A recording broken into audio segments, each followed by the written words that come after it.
This is Showtime Sean Porter. This is Aerosmith Jr. Hey everyone, this is Jesse Vargas. And you're watching True School Sports. You're watching True School Sports. And you're watching True School Sports. Stay tuned. Alright, Brendan Taylor here at True School Sports. I'm with Derik Santos. How you doing, Derik? Hey, very good, very good. You're good? Thank you for having me. Okay, you got Steve Jafar fighting on this card. Talk about Steve because he's a prospect. Not maybe a lot of people don't know about him. Talk about just where he's at in his career and how he is in the gym. Steve's been working very well. A lot of people don't remember that Steve Jafar was 2010 Boxer of the Year, the USA team. He broke his hand during the trials, which is probably the only reason why he didn't make the Olympic team. Then he had some time off. He was going to college. He debuted. I don't know who made the matches, but anyways, he debuted as a cruiserweight and he stumbled coming out the gate. First fight was bad luck. Got a bad cut, couldn't stop bleeding. And the second fight, he lost a split decision. Then he took like a little over a year off.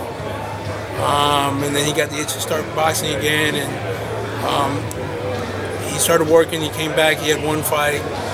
Then he hooked up, Robert Pergamon signed him as manager. His advisor, Elvis Crespo, and then started putting the team together and we started working with him.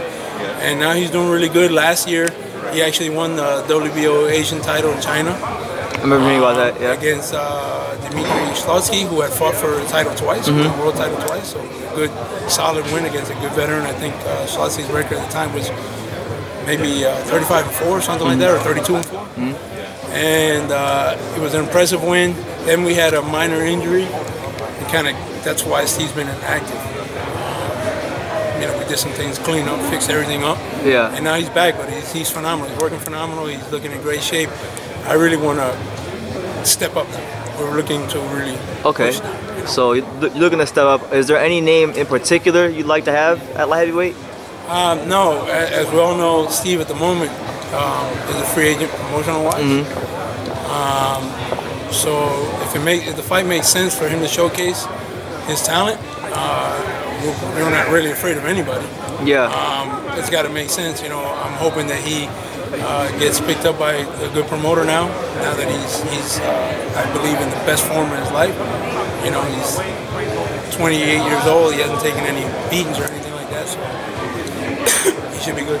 Absolutely. Is he someone you think could become a world champion? Yes. Yeah. He has the ability. He's a workhorse type of fighter. He just works and works and works. Some guys are power punchers, some guys are speedster. He's fast for light heavyweight, but he's more of the workhorse type of. He's definitely a guy who has a possibility to be a world champion. Okay. All right. So we'll be on the lookout for Steve Jafar. You trained Sullivan Barrera.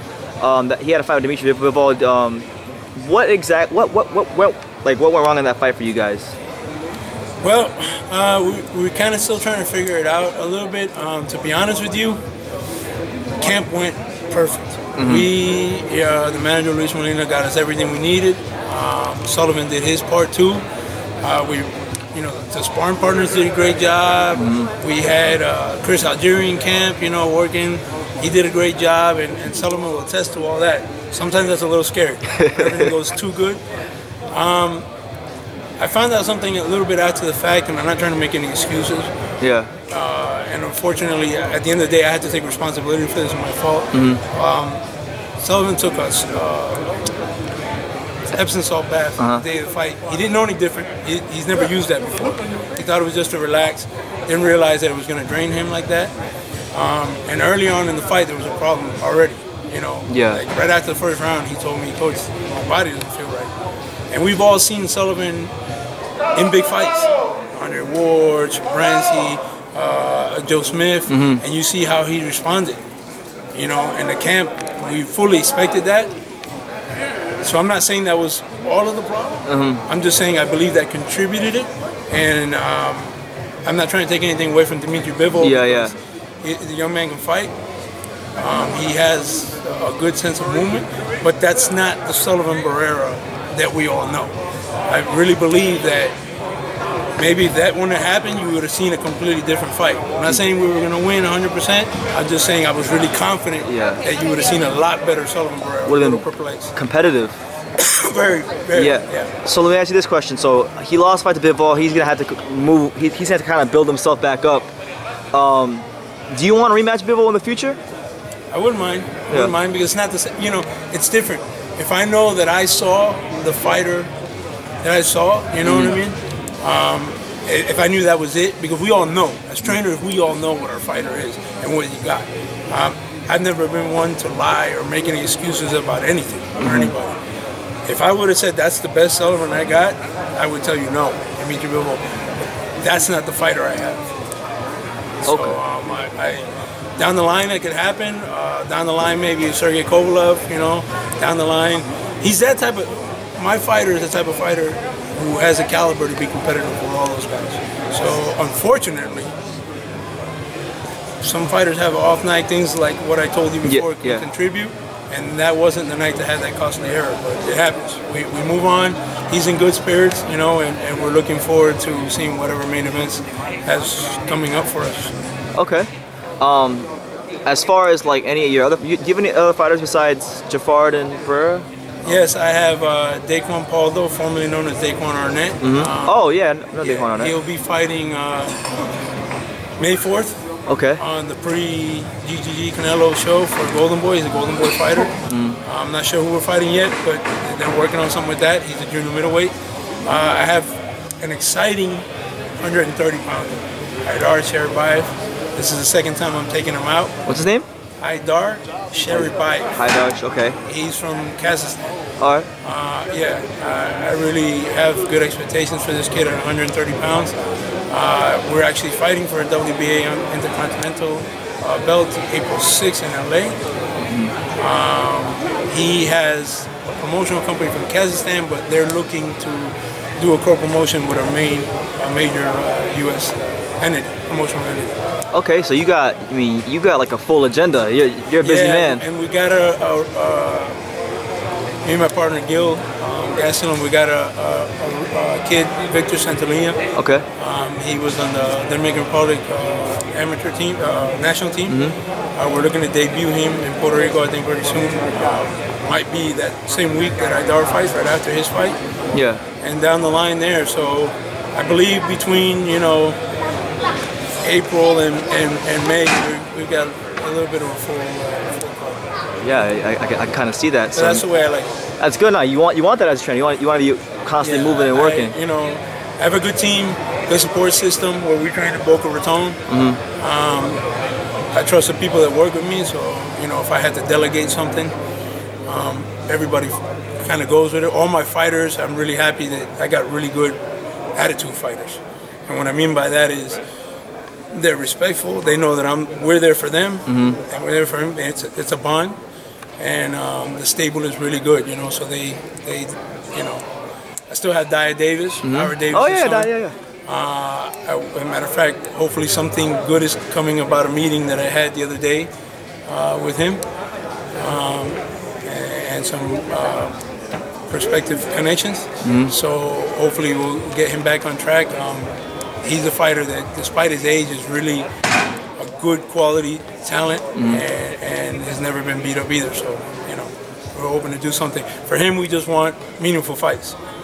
You know, he has the kind of resume, he's fought for 2 titles. He has the kind of resume that we don't need, you know, like Normals. We want to go right to contention. Absolutely. Nah, shout out to Dia Davis, a good fighter. You know, like one thing I like about you is like you really know boxing. Like I talk to people, and you kind of get a sense. I get a sense of who knows boxing and like who doesn't. I wanted to take your take on like the heavyweight division, like in this whole Anthony Joshua Deontay Wilder fight, or how do you see that matchup playing out whenever it does happen? It's an interesting situation.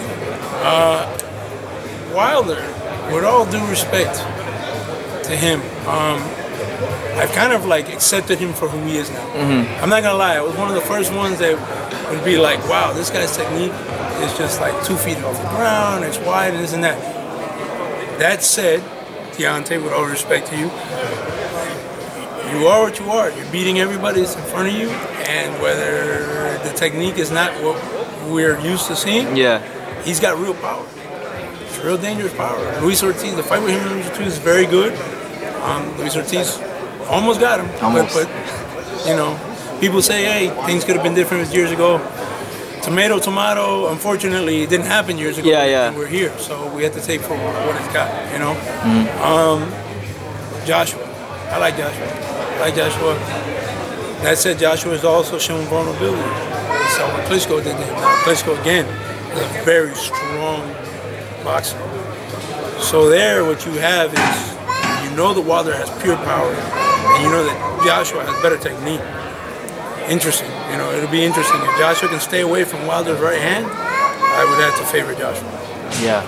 Okay, yeah, because that's going to be a big fight for boxing. You know, if Joshua was able to get past this next fight against Parker, then that's the first heavyweight title fight for the Undisputed Championship since Lennox Lewis Holyfield. So that's kind of a big deal. I would say this, though. If I was Joshua's camp, the first thing I would say in that fight when that happened, I would bring it up to the referee's attention, no rabbit punches. Oh, yeah, because he was... Well, he had a couple of them. And I'm not trying to say he's doing it on purpose, but his awkward style lends to that. And he happens to hit fighters a lot with rabbit punches, and he has very good power. Yeah. So if you get hit with a punch behind the head by someone who's already got legitimate heavyweight power, that's an issue. That's pretty dangerous. That's an issue. So if I was on Joshua's training side, that'd be something I'd bring up. Yeah, you're a trainer. I wanted to get your take on something another trainer said about Deontay Wilder. He said that Nazim Richardson said about Deontay Wilder. He said that he's the most gifted heavyweight since the Ali era. Not the best, but in terms of like just the fact that he has that power and he's taking it where he's taking it, he kind of went as far as saying he's the most gifted. Nassim, with all due respect, he says some many cosmic things sometimes. I wouldn't go that far. What I would say is, because that's kind of like a backhanded compliment. He's telling him, oh, he's got power, but he doesn't have any, you know, fight, whatever, blah blah. No, you can't say that, man. There were so many gifted heavyweights at that time. Now, mind you, has he overachieved and gone further? Yes. You have to say that. But to say he's the best since the Ali time, why? Yeah. I don't understand. Well, I don't think you're trying to say he was the best. He's saying he's the most gifted. Like, his gift is so great that he's been able to get to where he's at in boxing now. I say he has gifted power. I give him that. Listen, I don't want anybody out there to take me wrong. Yeah. To be like I'm down in Deontay Wilder, okay? I'm not down in Deontay Wilder. And he has two very good coaches. I know both of them. JD's both and good Mark coaches. Whelan, yeah.